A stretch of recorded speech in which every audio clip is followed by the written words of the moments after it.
Pregnancy के पहले महीने में क्या करें क्या ना करें और ये गलतियां कभी ना करें, ये हम आज आप तक पहुंचाना चाहते हैं। नमस्कार, मैं डॉक्टर चंचल, आशा आयुर्वेदा फर्टिलिटी सेंटर से। आपकी प्रेगनेंसी बहुत प्रीशियस है और आज के समय में हम ज़्यादातर न्यूक्लियर फैमिलीज में रहते हैं, तो हमें नहीं पता होता जब आपको प्रेगनेंसी अचीव हुई है तो आपको किन बातों का ध्यान रखना चाहिए।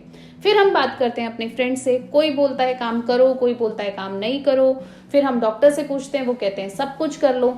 आयुर्वेद इसके बारे में क्या कहता है? हम आज जो भी बात करेंगे बिल्कुल सटीक संहिता बेस्ड बात ही करने वाले हैं, जो आयुर्वेद संहिताओं में लिखा है। और आयुर्वेद शाश्वत है, ये आप जानते हैं, क्योंकि वो कितनी रिसर्च से बार बार प्रूफ भी होता रहता है। आयुर्वेद में क्या प्रेगनेंसी के बारे में कुछ बताया गया है? बिल्कुल। चरक संहिता शारीर स्थान अध्याय 8 का नाम ही गर्भिणी परिचर्या दिया गया है। गर्भिणी परिचर्या यानी प्रेग्नेंट फीमेल की परिचर्या, उसकी लाइफस्टाइल कैसा होना चाहिए, उसको क्या खाना चाहिए, क्या नहीं खाना चाहिए, ये सब आयुर्वेद के इस अध्याय में बताया गया है।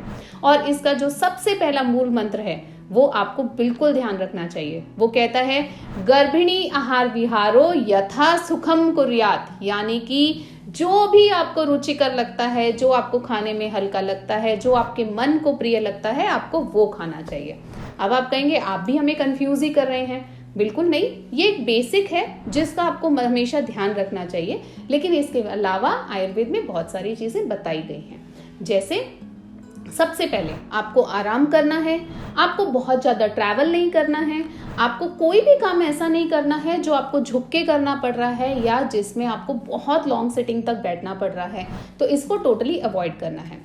देन सेकेंड, आयुर्वेद बोलता है फर्स्ट ट्राइमेस्टर में बहुत ज्यादा नौजिया होता है, मिचली जैसा मन रहता है, तो इस स्थिति में दूध के अंदर थोड़ा सा घी और मिश्री मिलाकर आपको डेली ले लेना चाहिए। तो ये गर्भ में जो आपका शिशु पल रहा है, जो आपकी प्रेगनेंसी, आपकी प्रोजनी है, उसको बहुत अच्छे से पोषण देता है। रेगुलर बेस पे दूध का, घी का, मूंग की दाल का, पतली खिचड़ी का, नारियल पानी का, चावल के मांड का, इन सब का सेवन करना चाहिए। और भरपूर नींद लेनी चाहिए, ये सबसे अच्छा है। इसके अलावा आचार्य चरक ये भी कहते हैं यथा माता सुखम ध्यायेत तथा गर्भ प्रवर्तते, यानी कि माँ का मन जैसा रहेगा, बच्चे का मन यानी शिशु का मन भी वैसा ही विकसित होता है। तो इसलिए माँ के मन के लिए नियमित तौर पर ध्यान करना और प्राणायाम करना बहुत इंपॉर्टेंट है, क्योंकि मन जितना प्रसन्न चित्त रहेगा उतना अच्छा रहेगा। आप रेगुलर बेसिस पे सॉफ्ट म्यूजिक सुन सकते हो, आपको जो पसंद है आप वो कर सकते हो। आप स्ट्रेस से पूरा दूर रहें, इसके लिए रेगुलर बेस पे प्राणायाम कर सकते हैं। और खुद इवेल्युएट कीजिए कि जो जो चीजें आपको नेगेटिविटी देती हैं उनको कुछ समय के लिए अपने जीवन से ब्लॉक कर दीजिए। फिर चाहे वो फोन के अंदर बहुत ही ज्यादा हॉरिफाइंग कुछ वीडियोस हैं या कुछ और चीजें हैं, या डेली न्यूज़पेपर में जो एक्टिविटीज देखने को मिलती है, जो भी हमारे एनवायरमेंट में चल रहा है, कुछ समय के लिए उसे ब्लॉक करके एकदम रिलैक्स रहें तो ज्यादा अच्छा रहेगा।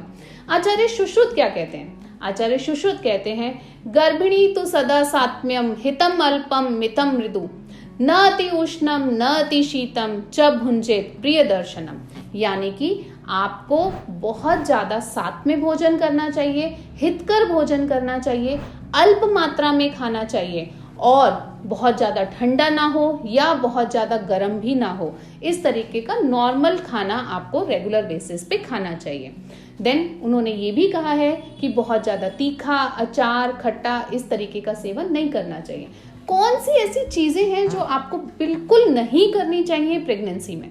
तो संहिताओं में ऐसा बताया गया है कि आपको उपवास नहीं करना है, भारी व्यायाम नहीं करना है, बहुत ज्यादा झुक के काम नहीं करना है और रिलेशनशिप फर्स्ट ट्राइमेस्टर में बिल्कुल अवॉइड कर देनी है, यानी कि कांटेक्ट नहीं करना है, सहवास नहीं करना है। तनाव, किसी भी तरीके का स्ट्रेस, क्रोध, किसी भी तरीके का गुस्सा है, और बहुत देर तक मोबाइल या फिर जो भी हमारी रेडिएशंस हैं, टीवी है, इन सब से दूर रहना, इनका ज्यादा इस्तेमाल नहीं करना है। और जंक फूड टोटली अवॉइड करना है, बासी खाना टोटली अवॉइड करना है, घर में बना हुआ फ्रेश खाना खाना है। तो तीखा, अचार, खट्टा, उष्ण वीर्य, जो घर में आम भाषा में बोलते हैं ना कि ये तासीर में गर्म चीजें हैं, इसको अवॉइड कर देना है। आई होप आपके बहुत सारे क्वेरी सॉल्व हो गए होंगे। अगर फिर भी आपको लगता है कि फर्स्ट ट्राइमेस्टर्स में क्या नहीं खाना है, उससे रिलेटेड कुछ क्वेश्चंस बच गए हैं, आप कमेंट बॉक्स में हमें डाल दीजिए, हम उस पर्टिकुलर क्वेश्चन का आंसर देने की भी पूरी कोशिश करेंगे। आपकी ये प्रेगनेंसी सुखद हो, इसमें कोई कॉम्प्लिकेशंस ना हो, इसी कामना के साथ नमस्कार।